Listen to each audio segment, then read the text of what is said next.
શ્રી યમુનાજી આધિભૌતિક સ્વરૂપે છે, જલપ્રવાહ સ્વરૂપે છે, આ એનો આકાર છે. સ્વરૂપ તો ઠાકોરજીની ચતુર્થ પ્રિયા છે, એ નહીં ભૂલવું. આચાર્ય અને ગુરુના શરણમાં જવાની વિશેષતા અને એનું ફલશ્રુતિ શું? અજ્ઞાન તિમિરાંધસ્ય જ્ઞાનાંજન શલાકયા. અજ્ઞાનનો નાશ થાય એનું જ્ઞાન એટલે કે ગુરુ પોતાની દ્રષ્ટિ શિષ્યને આપે. આપણને તો જલ જ દેખાતું હતું. આ તો મહાપ્રભુજીને વંદન કરીને યમુનાજીને જોયા ત્યારે સમજાયું આ તો ઠાકોરજીના ચતુર્થ પ્રિયા છે. શ્રી વલ્લભ આપણને દ્રષ્ટિ આપે છે. એટલે જ આપણે ત્યાં સેવામાં જગાવતા પહેલા ઠાકોરજીને, મહાપ્રભુજીને, ગુસાઈજીને યાદ કરવામાં આવે. જય જય શ્રી વલ્લભ પ્રભુ વિઠ્ઠલેશ સાથે નિજજન પર કરત કૃપા ધરત હાથ હે માથે. યાદ કરે કે મારી આંખે ઠાકોરજીને નથી જોયા, હવે શ્રી વલ્લભની આંખે મારા પ્રભુને જોઈશ, હવે શ્રી ગુસાઈજીની આંખે મારા ઠાકોરજીને જોઈશ. વિચાર કરો, આજ આપણા લાલન, જો મહાપ્રભુજી એમને જુએ તો એ લાલન કેવા દેખાય? એમને કોઈ ધાતુ યા સાધારણ સ્વરૂપ એવું આકાર દેખાય? એ તો નૈનન પ્રગટ લીલા દિખાવે. શ્રી યમુનાજીનું સામર્થ્ય છે. આજ આંખે પ્રગટ લીલાના દર્શન થાય. સુરદાસ ગોકુલ કે દર્શન કરો. મહાપ્રભુજીના વચનો નીકળ્યા અને ગુટુરન ચલત રહેનું તનું મંડિત હાથમાં માખણનો લોંદો લઈ અને નંદાલયના આંગણામાં ડોલતા બાલકૃષ્ણ લાલના દર્શન થયા. કેવલ મહાપ્રભુજીની આ વાણી છે. કછું ભગવત લીલા, અરે મેં તો કછું જાણત નહીં. પણ મહાપ્રભુજીએ કેવલ દશમ સ્કંદની અનુક્રમણિકા સંભળાવી, ઇન્ડેક્સ, ખાલી કથા નહીં, અનુક્રમણિકા સંભળાવી અને બ્રજ ભયો મહેર કે પૂત જબ યે બાત સુની આનંદે સબ લોગ ગાવત ગણિત ગુની અને સુર સુર સબન કી યહ ગતિ જીન હરિ ચરણ ભરે. એ નંદ મહોત્સવની લીલાનું પ્રગટ દર્શન જેને આંખોના આકારે નથી એવા સુરદાસને થવા લાગ્યા. આ જ કૃપા છે. અને એટલા માટે જ આચાર્યોની દ્રષ્ટિથી એના સ્વરૂપના દર્શન થાય. આપણને તો આકાર જ દેખાય છે. વ્રજમાં પણ જાઓ, જે દેખાય છે જોવા નતા ગયા, જે જોવા ગયા છે એ દેખીને આવવાનું. આમ ગંદુ હતું, આમ હતું, આ તો છે જ. ભારતમાં ઘણી બધી જગ્યાએ જાઓ તો તમને જોવા મળે. એક સહજ વ્યવહાર છે, ઉત્તમ હોવું જ જોઈએ. પણ જોવા શું ગયા હતા એ ભૂલવું નહીં. નહીં તો પછી જે દેખાય છે એ જોઈને આવી જઈશું. અને એટલા માટે વિવેક સાથે તીર્થોમાં જવું, વ્રજમાં જવું. અને વ્રજમાં તો આપણે ત્યાં સદાય વર્તમાન કાળ છે એમ કહેવાય. ત્યાં કોઈ દિવસ ભૂતકાળ ચાલતો નથી.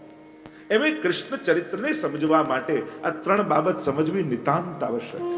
નહીં તો આ શ્રીજીની લીલા અને સ્વરૂપને નહીં સમજી શકો. તમને એમ થાય કે શ્રીજી 7 વર્ષના છે, 7 વર્ષ કો સાંવરો ગિરિરાજને ધારણ કરનારા, કે પરમ કિશોર છે, રાસ કરનારા છે, દાન લેનારા છે, હોરી ખેલનારા છે. ક્યારે કોઈ પીછવાઈમાં તમને બાલકૃષ્ણ દેખાય? 7 વર્ષના કૃષ્ણ દેખાય છે? એ તો મોટા જ કૃષ્ણ દેખાય. તો વ્રજમાં પ્રભુ નાના હતા કે મોટા હતા? 3 બાબત સમજો. સૌથી પહેલા કૃષ્ણ ચરિત્ર માટે, કૃષ્ણ લીલાને સમજવા માટે, ત્યાં સુધી કૃષ્ણ લીલા અને કૃષ્ણનો આનંદ નહીં અનુભવી શકે. સૌથી પહેલી વાત, ઠાકોરજીની લીલાઓ નિત્ય છે. નિત્ય મીન્સ ઇટર્નલ, શાશ્વત છે.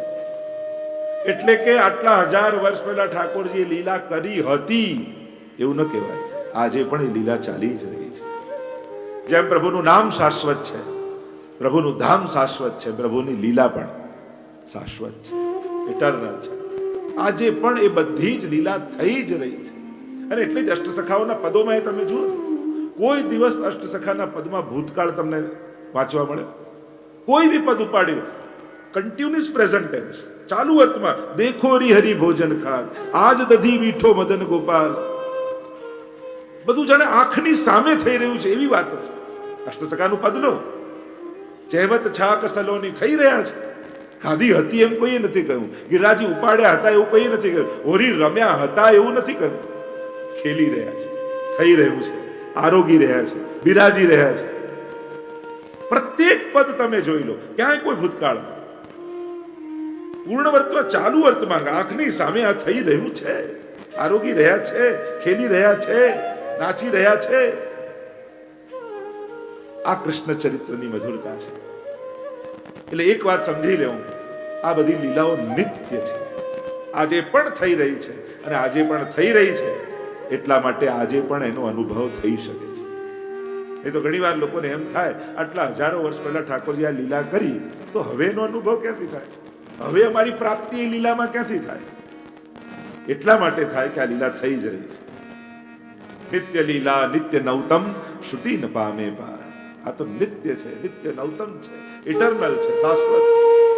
બીજી વાત, કૃષ્ણ લીલાને સમજવા માટે કૃષ્ણની ભીતર અન્ય ષટ ધર્મો તો છે, પણ એક વિશેષ ધર્મ વિરાજે છે અને એનું નામ છે વિરુદ્ધ ધર્માશ્રયિતા. વિરુદ્ધ ધર્માશ્રયિતાનો ધર્મ ભગવાનમાં છે. એટલે કે એક જ ક્ષણે વિરોધી બે ધર્મો પ્રભુની અંદર હોય છે. એ જે ક્ષણે અબૂધ છે એ જ ક્ષણે સર્વજ્ઞ પણ છે.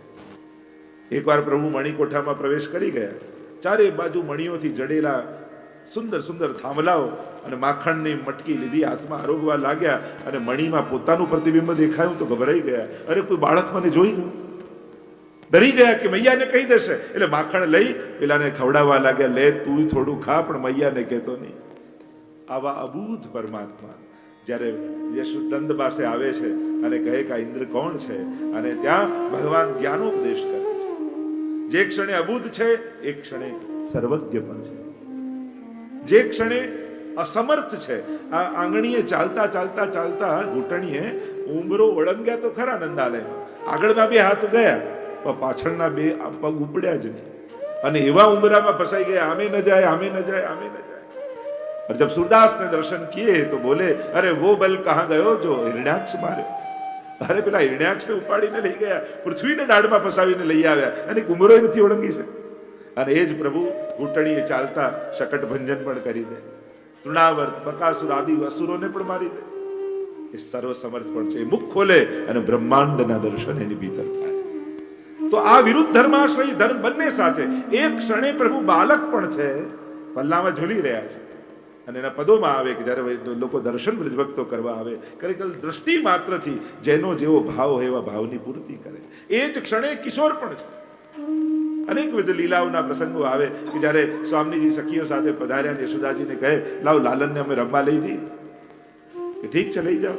અને જ્યાં લઈ ગયા, અહીંયા તો વિવાહનો સુંદર ઉત્સવ, વિવાહ ખેલનો મનોરથ કર્યો છે. અને ઠાકોરજી તુરંત કિશોર થયા અને ત્યાં વિવાહના સહેરા જામા આદિ શૃંગાર ધરાવ્યા, વિવાહ ખેલનો ઉત્સવ થયો. યશોદાજી ગોતવા નીકળ્યા, કહાં ગયો મેરો લાલન? અવાજ સંભળાયો. અરે યશોદાજી આવી જશે તો તુરંત લાલન પાછા નાના થયા, જે વસ્ત્રો હતા એ પહેરાવ્યા અને દોડતા દોડતા લઈને આવ્યા તો ખરા, પણ ઉતાવળમાં મરવટ કાઢવાનું જ ભૂલી ગયા. અને યશોદાજીએ જોયા કે આ કમલપત્ર, આ તો વિવાહ હોય ત્યારે કરાય. ત્યારે રાધાજી પર દ્રષ્ટિ પડીને કહ્યું કે મારા લાલન માટે આ કન્યા બહુ સારી છે. 4 ફળ ખોળામાં આપ્યા અને કહ્યું, તારું મારા લાલન જોડે આજથી નક્કી. એવી આવા અનેક પ્રકારની લીલાઓ ગવાય છે. મૂળ વાત કહેવાની એ છે, જે ક્ષણે બાલક છે એ જ ક્ષણે કિશોર પણ છે. જે સમયે જે લીલામાં જેવા સ્વરૂપની આવશ્યકતા હોય એવું સ્વરૂપ પ્રભુ ધારણ કરે છે. એ જ પ્રભુ દાવાનળનું પાન કરે, એ જ પીવત દૂધ સિરાય, થોડું ગરમ દૂધ પણ ફૂંક મારી મારીને પીએ છે. ત્યાં ગરમ ખીર નારાયણદાસ ધરે તો આંગળી દાજી જાય, એવા મારા ઠાકોરજી છે. એટલે આ વિરુદ્ધ ધર્માશ્રયિતાનો ગુણ સમજવો આવશ્યક છે.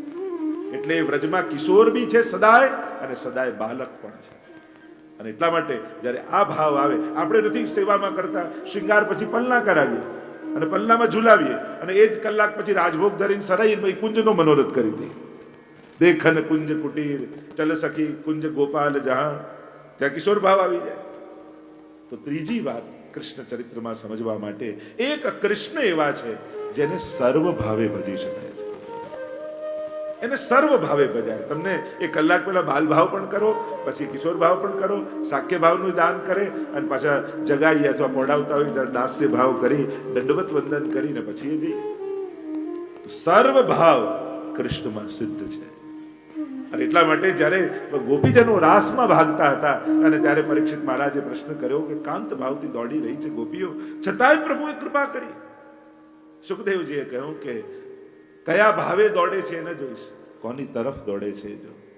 કામમ ક્રોધમ ભયમ સ્નેહમ ઐક્યમ સૌહૃદમેવ ચ નિત્યમ હરૌ વિદધતો યાંતિ તન્મયતામિત. કોઈ પણ ભાવે પ્રભુ સાથે જોડાઓ એ તો ઉદ્ધાર જ કરે છે. અરે આ સ્નેહ ને પ્રેમના ભાવ તો ઠીક, શિશુપાલે 100 ગાળો આપી, ભગવાને વિચાર કર્યો તે મને 100 વાર યાદ કર્યો, લાવ તારો ઉદ્ધાર કરી દો.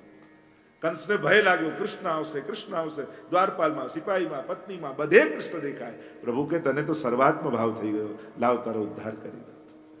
તો વિચાર કરો, ક્રોધ, ભય આ બધા ભાવથી ભગવાન કૃપા કરતા હોય તો સ્નેહ અને સૌહાર્દથી જે જોડાયા હોય એના પર કૃપા કેમ ન થાય? અને એટલા માટે બ્રહ્મ બુદ્ધિ જ સ્થાપિત કરીને ઉદ્ધાર થઈ શકે એવું જરૂરી નથી. તમારી પાસે જે પ્રેમના પાસાઓ છે ને, આપણી પાસે કોઈ બ્રહ્મ ભાવ થોડી છે. આપણે કોઈ યોગીઓ ઋષિઓ તો આપણે તો કયો પ્રેમ જાણીએ છીએ? આપણા બાળકનો, આપણા પતિનો, આપણા ભાઈનો, આપણા પિતાનો, જે પ્રેમને આપણે ઓળખીએ છીએ ને એ પ્રેમ પણ લગાવો ને કૃષ્ણમાં, તોય આપણો ઉદ્ધાર થઈ જાય. જે સાધનો છે એ જ સાધનો વાપરીશું. એવી અલૌકિક એટલે એટલો મહાન પ્રેમ લાવીશું ક્યાંથી? અને એટલા માટે જે નથી એ લગાવશો બી કઈ રીતે? જે છે જ આપશો. એટલે બહુ મહાન બન્યા પછી ભક્તિ થાય એવું જરૂરી નથી. કૃષ્ણના ભક્ત તમે છો. અન્ય કોઈ હોત તો બહુ સાધનાઓ કરવી પડે, પણ કૃષ્ણ એવો સરળ ને સહજ છે. તમારી પાસે જે પ્રેમ છે, તમે જે એવો પ્રસંગ કહેતા રામાનુજાચાર્યના જીવનનો, કોઈ આચાર્યના જીવન, એની પાસે કોઈ વ્યક્તિ આવે ને કહ્યું કે મારે બધું છોડીને ભગવાનને ભજવા છે. અચ્છા, હજી વિચારીને તું કોઈને પ્રેમ કરતો હોય? હું કોઈને પ્રેમ નથી કરતો, મારે ભગવાનને પ્રેમ કરો છે. મને કંઈક શીખવાડો, મને આશીર્વાદ આપો. હજી વિચાર્યું તું ઘર બાર પત્ની કોઈને પ્રેમ કર? કોઈને પ્રેમ નથી કરતો, મારે ભગવાનને પ્રેમ કર. હજી યાદ કર, ગાડી, મકાન, પૈસા કોઈને પ્રેમ નથી કરતો, મારે ભગવાન. હજી યાદ કરે, કોઈ વસ્તુ, નિર્જીવ વસ્તુ, કોઈ પદાર્થ, એને કોઈને પ્રેમ નથી કરતો, મારે ભગવાનને પ્રેમ કરો. ત્યારે એમણે એમ કહ્યું, તું કોઈને પણ પ્રેમ કરતો હોત ને તે પ્રેમ વાળીને હું ભગવાન તરફ લગાડી દે, પણ તારી ભીતર તો પ્રેમ જ નથી, ભગવાન મળશે ક્યાંથી? ક્યાં કોઈક પ્રેમ હોત તો મારે ખાલી વાળવાનો જ રહે. તું તો શુષ્ક છે, ક્યાંય તને પ્રેમ નથી, તો પ્રેમ વાળવો કઈ રીતે? અને એટલા માટે સંસારને પ્રેમ કરતો હોય ને એના પર બી ગુરુ નારાજ નથી થતા. એને તો આશા રહે છે, આ બહુ શોખીન માણસ છે, આ જે દિવસે સેવા કરશે ને ત્યારે ઠાકોરજીને બહુ આનંદ આવશે. એટલે બહુ કોઈ શોખીન દેખાય ને તમને તો આશા જાગે કે ઠાકોરજી આના ઘરે ક્યારે આવે, કારણ કે આના ઘરે આવશે ને ત્યારે આ બહુ લહેર કરાવશે ઠાકોર. આને નબળું ગમતું જ નથી, આને તો બધું ઉત્તમ ગમે છે. આને તો સારું પહેરવું ગમે, સારું ઓઢવું ગમે, સારા અત્તર ગમે, સારું ભોજન ગમે. તો વિચાર કરો, એવા વ્યક્તિના ઘરે ઠાકોરજી આવે તો પ્રભુને કેવો આનંદ કરાવે. અને એટલા માટે જેટલા મોટા વિષય લોકો થયા છે એ જ મહાત્માઓ બની શક્યા છે. તમે દરેકના કથાઓમાં જોઈ લો, જેની બહુ જ વિષયાશક્તિ હતી એ જ્યારે પ્રભુમાં પ્રેમાશક્તિ થઈ ગઈ તો મોટા મહાત્મા બની. તામસ લોકોને મોટા ભક્ત કયા છે, તામસ આ મુખ્ય કારણ એમને એકવાર ધૂન ચડી પછી બીજું કઈ સુજે જ નહીં. સંસારને કરતા હતા તો સંસારે ખૂબ પ્રેમ કર્યો, પ્રભુમાં જ્યારે મન લાગ્યું ત્યારે સંસારે યાદે ના આવે. અને એટલા માટે કૃષ્ણ પ્રેમની વિશેષતા એ છે, આપણી પાસે જે પ્રેમ છે, આપણી પાસે જે પદાર્થો છે એનાથી રાજી થાય છે, એનાથી મળે છે. તો આ ત્રણ બાબતો સમજી લઈએ તો કૃષ્ણ ચરિત્રને ન્યાય અપાય. નહીં તો કેટલા પ્રશ્નો કૃષ્ણ ચરિત્ર માટે લોકોને આવું કેમ કર્યું, આમ કેમ કર્યું, આમ કેમ કર્યું. એક વસ્તુ સમજો, પ્રભુ લીલા કરે છે, કર્મ નથી કરતા. કર્મના સિદ્ધાંતો ભગવાનને લાગુ નથી પડતા. નમામ કર્માણી લિંપંતી નમે કર્મ ફલે સ્પૃહા. ગીતાજીમાં સ્પષ્ટ પ્રભુના વચન છે, હું કર્મ કરતો નથી, કર્મમાં લેપાતા નથી, કર્મ કરવાની સ્પૃહા મને નથી. નવા આધુનિક વિચારકો ભલે એમ કહેતા હોય જો કર્મ તો ભગવાનને છોડતું નથી, એમને પણ તીર ખાવું પડ્યું. ના, ભગવાનને કોઈ કર્મ લાગુ પડતો જ નથી સિદ્ધાંત. કારણ ભગવાન કર્મ કરતા જ નથી, લીલા કરે છે. અનાયાસેન હર્ષાદ ક્રિયમાણ ચેષ્ટા સલીલા. કેવલ આનંદની અભિવ્યક્તિ એ જ લીલા છે. અને એટલા માટે એક વાત સ્પષ્ટ રૂપે કૃષ્ણ ચરિત્ર શ્રવણ કરનારે સમજી લેવી જોઈએ, કર્મના સિદ્ધાંતોના ચશ્મા પહેરી કૃષ્ણ ચરિત્રનું મૂલ્યાંકન કરવું નહીં, કારણ કે એ સિદ્ધાંતો અહીંયા લાગુ પડતા જ નથી. સ્પષ્ટ ભગવદ વચન છે, પ્રભુની લીલા છે. દુગ્ધાદિ ચૌરેણ યશો વિસ્તાર. દુગ્ધાદિની ચોરી કરીને યશનો વિસ્તાર કરે. હવે ચોરી કરવાથી કોઈનો યશ વધે? કોઈ ચોરી કરી હોય ને એટલા વખાણ છાપામાં છપાય કે એટલી સરસ રીતે ચોરી કરી, કોઈને ખબર ના પડે. કોઈ આવું લખે? કૃષ્ણએ તો ચોરી કરીને પણ, કારણ કે લીલા છે. ગોપીઓ દધિમંથન કરતી હોય, આંખમાં ત્યાં શું સરે. અરે લાલન, તારા ઘરે તો રોજ 9 લાખ ગાયો દોહાય છે, ભંડારના ભંડાર ભર્યા છે. આવું એક કુલ્લડનું માખણ તારા ઘર સુધી, તારા સુધી કેમ પહોંચાડે? ઠાકોરજી કે તું ના આવી શકે, ભલે ને ગામવાળા મને ચોર કહે, પણ હું તારા ઘરે આવી તારો મનોરથ પૂરો કરીશ. અને અપયશ ઓઢીને પણ જે ભક્તોના મનોરથોને પૂરા કરે તો પ્રભુનું અપયશ નથી ફેલાતું, યશો વિસ્તાર, યશનો વિસ્તાર થાય છે. આ તો ભગવાનની ભગવત્તા છે. પોતાની મોટાઈ છોડી નાનાઓને સ્વીકારીને નાનાઓના મનોરથોને પૂરા કરે. અલ્પને અલ્પતાનો અહેસાસ ન થવા દે તો મોટાઈ કહેવાય. અને પ્રભુ એના ઘરે ચોર બનીને પણ એના સુધી પહોંચી એના મનોરથોને પૂરા કરે છે. આ તો ભગવાનના યશનો વિસ્તાર થાય છે. અને એટલા માટે પ્રભુને કર્મના સિદ્ધાંતો લાગુ પડતા નથી. મૂળ મારો કહેવાનો વાત કે આજે જે વિચારકો કે લેખકો જે રીતે લખે કૃષ્ણ માટે કે કોઈના પણ આધ્યાત્મિક ગ્રંથોના જે કોઈ પાત્ર હોય એને લૌકિક બુદ્ધિએ ન જોઈ શકાય. જ્યાં સુધી ગ્રંથના રચયિતાના આધ્યાત્મિક લેવલને સ્પર્શ ન કરો ત્યાં સુધી એના પાત્રો વિશે લખવાનો અધિકાર આપણો નથી હોતો. કારણ કે કઈ ઊંચાઈ પર પહોંચેલા સુખદેવજી આદિ સર્વભૂત હૃદયમ મુનિ માનતોસ્મિ, જેને કણ કણમાં ઈશ્વર દેખાતો હોય, અને એમના દ્વારા ગવાયેલી આ ગાથાઓ આજે સવારે ચા ન મળે માથું ચડી જાય એવો વ્યક્તિ લેખો લખવા બેસે તો ક્યાં એને ન્યાય આપી શકવાનો? મૂળ વાત એ છે જે વિષયની વાત હોય એ બુદ્ધિએ જ એને જોવું પડે. હવે કોઈ વિજ્ઞાનની વાત હોય તો ડિસેક્શનની જ વાત કરવાની હોય, એમાં ફૂલના સુગંધની વાત ન કરાય. કોઈ કાવ્ય હોય તો એના કાવ્યની બુદ્ધિએ જ એને જોવાય. તમને એમ થાય કે લાવો કવિતા પ્રમાણે પિક્ચર બનાવો અને પેલા લખ્યું કે આને તો પોપટની જેવી નાસિકા છે, તમે ચાંચ બનાવો, ચંદ્રમા જેવું મુખ છે, ગોળ બનાવો તો કાર્ટૂન બને. સુંદરતા ના આવે, એમાં તો કાર્ટૂન જેવું લાગે. કાવ્ય બુદ્ધિએ, કવિ બુદ્ધિએ એને જ્યારે જુઓ તો જ સુંદરતાનો અહેસાસ અનુભવ કરી શકે. જે બુદ્ધિએ જે ગ્રંથો લખાયા હોય એને એ જ બુદ્ધિએ જોવું પડે, ત્યારે જ એને ન્યાય આપી શકાય. ભાગવતજી, ગીતાજી, રામાયણ આ બધામાં વિજ્ઞાન ગોતવાની જરૂર જ નથી, કારણ કે આ વૈજ્ઞાનિક બુદ્ધિ લખાયા નથી. આપણને બધાને ધર્મ ગ્રંથમાં વિજ્ઞાન જોઈએ છે અને વિજ્ઞાનમાં ધર્મ જોઈએ છે, તો એમાં વિજ્ઞાન ગોતવાની જરૂર જ નથી, કારણ કે વિજ્ઞાન માટે લખાયા નથી. વિજ્ઞાન માટે ઘણી પુસ્તકો પડી છે. સાયન્સ જ જોઈતું હોય તો ત્યાં જ, પણ આ સ્પિરિચ્યુઆલિટી પણ એક સબ્જેક્ટ છે અને એને એક વિષય માની એ આત્માના આનંદના અનુભવ માટે, સંસારની સર્વ પ્રપંચની વિસ્મૃતિ માટે જે ગ્રંથો લખાયા છે એમાં સંસાર શોધવા જશો તો પછી ક્યાંથી ન્યાય આપી શકશો? અને એટલા માટે ત્યાં વિજ્ઞાન શોધવાની ખોટી મહેનત કરોય નહીં, ત્યાં વિજ્ઞાનનો સિક્કો મારવાની પણ જરૂર નથી. આપણે અત્યારે ધર્મને સાબિત કરવા વિજ્ઞાનના સિક્કાની રાહ જોઈએ. આ બહુ સાયન્ટિફિક છે, આની પાછળ લોકો ભાઈ કલ્પિત એવા સાયન્સ ગોતી લાવે કે જે કોઈ ગ્રંથમાં લખ્યા ના હોય.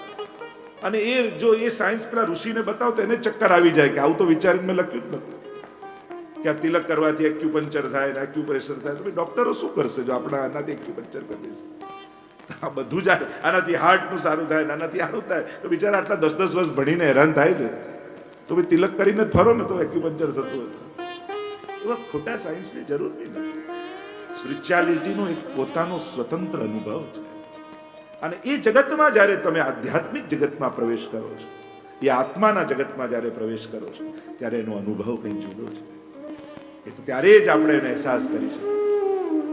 ડોક્ટર પણ પોતાની બાનું ઓપરેશન કરું તો કે ના બીજા પાસે કર, કારણ કે એને પછી શરીર નથી દેખાતું, એના બા દેખાય છે. એને કાપો મારતા એને બીક લાગે છે, દર્દનો અહેસાસ થાય છે. ત્યાંની બુદ્ધિ બદલાઈ જાય છે, ત્યાં પછી વિજ્ઞાન ગૌણ થઈ જાય છે, ભાવનાઓ પ્રદાન થઈ જાય છે. મૂળ વાત એ છે જે બુદ્ધિથી જે ગ્રંથો લખાયેલા હોય, વિજ્ઞાનની પુસ્તક છે તો કોરા વિજ્ઞાન બુદ્ધિથી જ વાંચો. ગણિતનું છે તો એ રીતે જ, કવિ કાવ્યનું છે તો એ રીતે જ, આધ્યાત્મિક ગ્રંથો છે તો એને આધ્યાત્મિક બુદ્ધિથી જ જુઓ, તો જ તમે એને સાચો ન્યાય આપી શકો. જો તો જે શ્રીનાથજીના ચરિત્રને કેન્દ્રમાં રાખીને આપણે ચર્ચા કરીએ એટલે કૃષ્ણની વાત એ શ્રીનાથજીની જ વાત છે. કારણ કે શ્રીનાથજી પછી આગળ જે લીલા કરશે, કર્મ નહીં કરે. અને એટલા માટે આમ કેમ કર્યું, આમ થવું જોઈએ, આ રીતે કરવું જોઈએ. આપણે બધા ઠાકોરજીની સેવા તો કરવા માંગીએ છીએ, પણ એક એડવાઇઝર તરીકે. પ્રભુ જો મારું માનત ને તો દુનિયા બહુ સારી હોત. તારા ઘરના લોકો નથી માનતા તો હંમેશા બહુ વાત એ છે. મારું માનો, ઘણા કે મારું માનો, તારું શા માટે માન્યું? મૂળ વાત એ જ છે. એની જગ્યાએ દુનિયાને જુઓ, એને નજરે, એ સુંદર જ છે. હા, માણસે ઘણી બગાડી છે. દુનિયામાં લોકો ભૂખ્યા સૂવે છે, ભૂલ ભગવાનની નથી, માણસની જ છે. કારણ કે એટલું અનાજ તો પૃથ્વીમાં પાકે જ છે કે બધાના પેટ ભરાય. એ તો માણસ પહોંચવા નથી દેતો. તકલીફ એની છે. માણસને એની ભૂલ નથી દેખાતી. માણસ ખાલી ઈચ્છી લે કે મારે બધા માનવ જાતને સુખી કરવા છે, તો ભગવાનને હેરાન કરવાની જરૂર ના પડે. માણસ જ માણસને દુઃખી કરી દે છે. દરેકના કેન્દ્રમાં જોવા જશો ને તો ક્યાંક આપણી ભૂલો ઊભી છે. તો આ જે ચરિત્રનું અવલોકન આપણે કરી રહ્યા છે, શ્રીનાથજી ચરિત્ર, એ પરમ દિવ્ય અલૌકિક લીલાઓ છે. અને અલૌકિક બુદ્ધિ આનંદ માણે. લૌકિક બુદ્ધિનો પ્રયોગ ન કરે. સ્વરૂપની આજે ચર્ચા કરતો આકાર અને સ્વરૂપ જેવું તમને સમજાવી રહ્યો હતો. યમુનાજી નદી આકારે છે, ગિરિરાજજી પર્વત આકારે છે, એનો આકાર છે. પણ આપણે તો સ્વરૂપનો અનુભવ કરવાનો. સ્વરૂપ શું છે? બે જગ્યાએ બતાવ્યા સ્વરૂપની ચર્ચા. એ ભગવદીય છે. અંતાય મદ્રિર બલા હરિદાસ વર્યો યદ રામ કૃષ્ણ ચરણ સ્પર્શ પ્રમોદ માનમ તનોતિ સહગો ગણયો તયોર્યત પાનીય સૂય વસકંદર કંદ મૂલઈ. વેણુગીતમાં ગોપીજનોએ બતાવ્યું આ તો પરમ ભગવદી છે. જે એક ભગવદીની અંદર લક્ષણ હોય એ બધા જ લક્ષણ ગિરિરાજની ભીતર છે. અને સ્વયં ભગવાને ગોવર્ધન યાગ પ્રસંગે શૈલોસ્મી કરી 1000 હાથવાળા ગિરિરાજજી સ્વરૂપે પ્રગટ થઈ આ હું જ છું એવો અનુભવ કરાવ્યો, એવી આજ્ઞા કરી. સ્વયં ભગવાનનું રૂપ છે ગિરિરાજ બાબા. અને એટલા માટે પર્વત આકારે છે, પણ આપણું ભજન, આપણી ભક્તિ તો સ્વરૂપની ભક્તિ છે. અને એટલા માટે આપણે એમને અલૌકિક સ્વરૂપે જોઈએ છીએ. આ બધા જ જે તત્વો છે, આકારથી શરૂઆત કરી સ્વરૂપમાં પ્રાપ્તિ થવી જોઈએ, ત્યારે આપણી આધ્યાત્મિક યાત્રાનો પ્રવાસ થયો કહેવાય. તો આ બધા દિવ્ય સ્વરૂપો, આપણા બધા પાંચેય તત્વો જેને કહીએ છીએ, આ પુષ્ટિ માર્ગના 5 તત્વ નિત્ય ગાય, તેના જન્મ જન્મના પાપ સર્વે જાય. એ બધાને અલૌકિક દ્રષ્ટિએ જોતા શીખો. બ્રજમાં પણ જાઓ, તીર્થમાં પણ જાઓ, નાથદ દ્વારા પણ જાઓ, આપણે ત્યાં આખા મંદિરની ભાવના છે. શ્રીનાથજીના મંદિરના પગથિયાથી લઈ નિજ મંદિર સુધી આખું ભાવાત્મક મંદિર માનવામાં. એટલે ઘણા લોકોને એમ થાય આ બધું તોડીને મોટો કરી નાખો એટલે બધાને દર્શન થાય. આવું તાજમહેલમાં જઈને કોણ કે આ દરવાજો હજી પહોળો કરી નાખો, તોડી તો બધા અંદર જઈ શકે. મૂળ વાત એ છે આપણું મંદિર આધી દૈવિક ભાવનાઓથી બનેલું છે. એના એક એક પગથિયાની ભાવનાઓ છે. એ એમને એમ કોઈ મકાન નથી. જેમ વ્રજમંડળ છે તો વ્રજમંડળના પ્રત્યેક સ્થાનો આધી દૈવિક છે. એ કેવળ રોડ રસ્તા મકાનથી વ્રજ નથી. વ્રજ તો એના આધી દૈવિક લીલાઓથી વિશિષ્ટ છે. અને એટલા માટે આ નિજ મંદિર, એની ભાવના, આગળ પ્રસંગ આવશે અજબકોરીબાઈનો. આ કેમ નિજ મંદિરમાં ઠાકોરજી બિરાજે છે, કેમ તોડીને મોટું નથી કરી દેતા? આના બધા ઐતિહાસિક અને ભાવાત્મક પ્રસંગો છે. તો કારણ જાણ્યા વગર આપણે જ્યારે કોઈ વસ્તુનું પરિવર્તન ઈચ્છીએ છીએ ત્યારે આપણે જ કંઈક નુકસાન કરી બેસતા હોઈએ છીએ. કારણ કે જ્યારે આ એક એક પ્રસંગો, એક એક ચરિત્રો, એક એક લીલાઓ જે 84-252 સાથે શ્રી શ્રીનાથજીએ કરી, મહાપ્રભુજીના ચરિત્ર સાથે શ્રી શ્રીનાથજીનું ચરિત્ર જોડાયેલું છે. અને એક એક પ્રસંગો જ્યારે સાંભળીએ છીએ ત્યારે આપણને સમજાય કે આ મંદિર અહીંયા કેમ છે, આવું કેમ છે, કેમ આટલું મોટું મહેલ જેવું મંદિર હોવા છતાં છાપરા નીચે ઠાકોરજી બિરાજે છે. 4 चौक को मंदिर बनायो और आप बिराजे वालो छपर तरी. એની બધી પ્રસંગો છે, એનો ઇતિહાસ છે. અને આ ઇતિહાસ આપણું ધરોહર છે. એને કેમ સાચવી શકીએ એ આપણે વિચારવા. કારણ કે એક એક ઐતિહાસિક વસ્તુને માણસ તોડે છે, બદલે છે, ત્યારે કેવલ કોઈ ઈંટ ચૂના પથ્થરની દિવાલ નથી ગુમાવતો, એ આખો ને આખો ઇતિહાસ ગુમાવી દે છે. અને એ મોટું નુકસાન કરે છે. દરેક વસ્તુને, જે પ્રાચીન વસ્તુઓ છે એમને આધુનિક અને સગવડ પ્રમાણે ફેરવવાના લક્ષ્ય સાથે જ્યારે પરિવર્તન લાવીએ છીએ ત્યારે ઘણા ઇતિહાસો નષ્ટ થઈ જાય છે. અને એટલા માટે જેનો જેવી રીતે વિકાસ થવો જોઈએ એ રીતે થવો જોઈએ. ઘણી વાર હવે વૃંદાવન બહુ ડેવલપ થયું, પણ ભૂલી જઈએ વૃંદાવન છે એ વનની જેમ ડેવલપ થયું કે શહેરની જેમ થયું? એનું ડેવલપમેન્ટ એ કહેવાય. જે વસ્તુ, જો વન કહો છો તો વનની જેમ જ વિકાસ, વધારે લીલોતરી દેખાય તો માનું કે હા આનો વૃંદાવનનો સારો વિકાસ થયો. પણ બધું જ કાપીને કેવલ ઇમારતો જ ઊભી હોય તો એ વનનો વિકાસ ન કહેવાય. દરેક વસ્તુનો એક વિશિષ્ટ પ્રકારનો વિકાસ હોય છે.